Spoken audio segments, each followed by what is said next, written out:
Hello everyone, welcome to वेदीफाइल। तो अब मैं बात करता हूं राइमर-टीमान रिएक्शन की कि राइमर-टीमान रिएक्शन क्या होती है और किस तरह ये फिनॉल के अंदर प्रोसीड होती है, उसके बारे में बात करते हैं।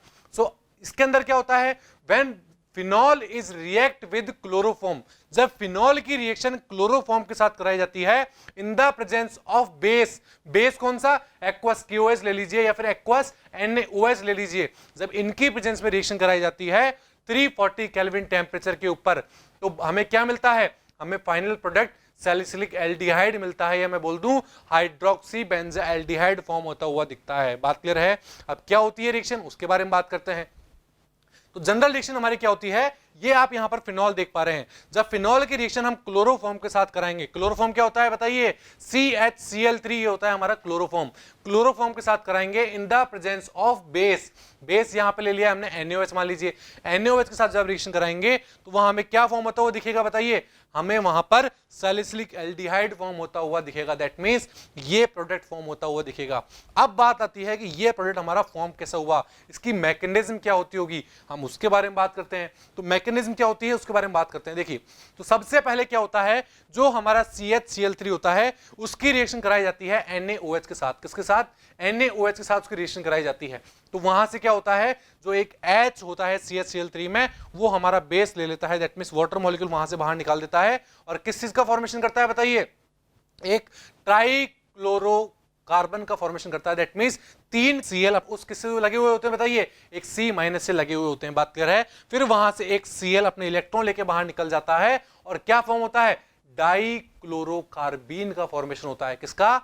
डाइक्लोरोकार्बीन का फॉर्मेशन होता है। और डाइक्लोरोकार्बीन हमें पता है कि कार्बन हमारे इलेक्ट्रोफिलिक नेचर शो करते हैं। दैट मींस एक इलेक्ट्रोफाइल की तरह बिहेव करते हैं। तो ये होती है हमारी फर्स्ट स्टेप, जहां पर डाइक्लोरोकार्बीन फॉर्मेशन होता हुआ दिखता है हमारा। बात क्लियर है? समझ में यहां तक? अब आगे देखिए, नेक्स्ट स्टेप में क्या होगा। जैसे ही मेरा डाइक्लोरोकार्बन बनता है, ये जाकर किसके साथ रिएक्शन करता है? फिनॉल के साथ रिएक्शन करता है। तो जो यहां पर आप फिनॉल देख पा रहे हैं, फिनॉल में आपको पता है ऑक्सीजन के पास क्या होते हैं? लोन पेयर्स होते हैं। ऑक्सीजन अपने लोन पेयर नीचे की तरफ शिफ्ट करता है और आगे वाले पाई बॉन्ड के इलेक्ट्रॉन कहां पे चले जाते हैं? उस ऑर्थो कार्बन के ऊपर चले जाते हैं और वहां से ऑर्थो कार्बन से किसके ऊपर अटैक हो जाता है? वो अटैक हो जाएगा हमारा डाइक्लोरोकार्बन के ऊपर। अब जैसे ही डाइक्लोरोकार्बन के ऊपर अटैक होगा तो उस डाइक्लोरोकार्बन वाले कार्बन के ऊपर क्या नेगेटिव चार्ज जनरेट हो जाएगा? बिल्कुल, एक नेगेटिव चार्ज जनरेट हो जाता है वहां पर। बात क्लियर है? तो जहां पर मेरा कार्बन लगा हुआ है जिसपे नेगेटिव चार्ज है, वहीं पर एक हाइड्रोजन भी प्रेजेंट होता है। वो हाइड्रोजन क्या करेगा बताइए? वो हाइड्रोजन वहां से फ्री होगा और किस कार्बन के ऊपर लग जाएगा? उस नेगेटिव चार्ज कार्बन के ऊपर लग जाएगा और उसके इलेक्ट्रॉन आगे की तरफ शिफ्ट होंगे और वापस कहां चले जाएंगे? वो ऑक्सीजन के पास चले जाएंगे। दैट मींस ऑक्सीजन के ऊपर से पॉजिटिव चार्ज वो क्या कर देगा? खत्म कर देगा। बात क्लियर है? समझ में यहां तक कैसे हुआ? अब देखिए क्या बना है, CH बन चुका है और उसके ऊपर 2 Cl लगे हुए हैं। अब यहां पर क्या होगा? हाइड्रोलाइसिस स्टेप होती है। दैट मींस यहां पर हाइड्रोलाइसिस कराया जाता है।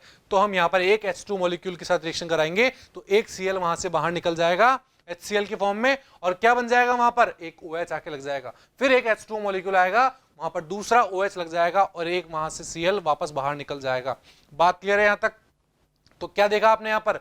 क्या बन चुका है बताइए? एक कार्बन के ऊपर जिसके ऊपर 2 OH लगे हुए हैं और एक H लगा हुआ है और वो पूरा पार्ट हमारा किसके साथ जुड़ा हुआ है? एक फिनॉल के साथ जुड़ा हुआ है। बात क्लियर है? तो जिस फिनॉल के साथ वो जुड़ा हुआ है, अब क्या होगा?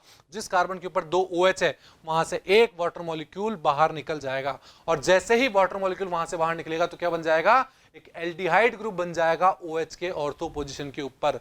दैट मींस क्या फॉर्म हुआ? एक सैलिसिलिक एल्डिहाइड फॉर्म हो चुका है। दैट मींस क्या फॉर्म हुआ? ऑर्थो हाइड्रोक्सी बेंजाल्डिहाइड फॉर्म हो चुका है मेरा। बात क्लियर है? समझ में आया किस तरह मैकेनिज्म हुई? तो ये थी हमारी मैकेनिज्म, जिस तरह हमने देखा कि फिनॉल से हमने सैलिसिलिक एल्डिहाइड या मैं बात कर दूं ऑर्थो हाइड्रोक्सी बेंजाल्डिहाइड फॉर्म हो चुका है। बात क्लियर है?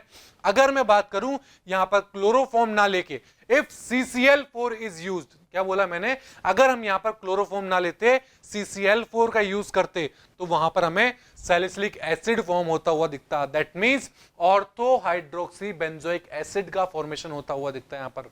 बात क्लियर है? तो ये था हमारा राइमन-टीमान रिएक्शन के बारे में, जिसमें हमने देखा कि फिनॉल किस में कन्वर्ट हो चुका था? सैलिसिलिक एल्डिहाइड के अंदर कन्वर्ट हो चुका था, या मैं बोल दूं ऑर्थो हाइड्रोक्सी बेंजाइल्डिहाइड के अंदर कन्वर्ट हो चुका था। बात क्लियर है? आई होप आपको समझ में आया होगा। अब मैं बात करता हूं reaction of phenol with zinc dust, कि अगर फिनॉल की रिएक्शन जिंक डस्ट के साथ करा देंगे हम, तो उस केस में क्या प्रोडक्ट होता हुआ दिखेगा, हम उसके बारे में बात करते हैं। सो अगर हम फिनॉल की रिएक्शन Zn के साथ कराते हैं, किसके साथ? जिंक के साथ कराते हैं, तो उस केस में क्या होता है, Zn हमारा वहां से ऑक्सीजन को वहां से ले लेता है और ZnO का फॉर्मेशन करता है, और वहां पर बेंजीन का फॉर्मेशन हो जाता है। किसका फॉर्मेशन? बेंजीन का फॉर्मेशन होता है। दैट मींस क्या यहां पर रिडक्शन हो चुका है? बिल्कुल, यहां पर रिडक्शन हो चुका है। That means removal of oxygen हो चुका है, तो यहां पर रिडक्शन करवा दिया है हमने। बात क्लियर है? तो अगर हम फिनॉल की रिएक्शन जिंक डस्ट के साथ कराएंगे तो हमें बेंजीन फॉर्म होता हुआ दिखेगा और ZnO वहां से बाहर निकल जाएगा। That means reduction of phenol हो जाएगा इस केस के अंदर। बात क्लियर है? सो आई होप आपको समझ में आया होगा कि किस तरह हमने राइमर टीमान रिएक्शन को पढ़ा, उसकी मैकेनिज्म को पढ़ा, और अभी हमने देखा कि किस तरह फिनॉल्स का रिडक्शन किया जाता है, वो बात भी हमने यहां पर पढ़ी। बात क्लियर है? आई होप आपको समझ में आया होगा।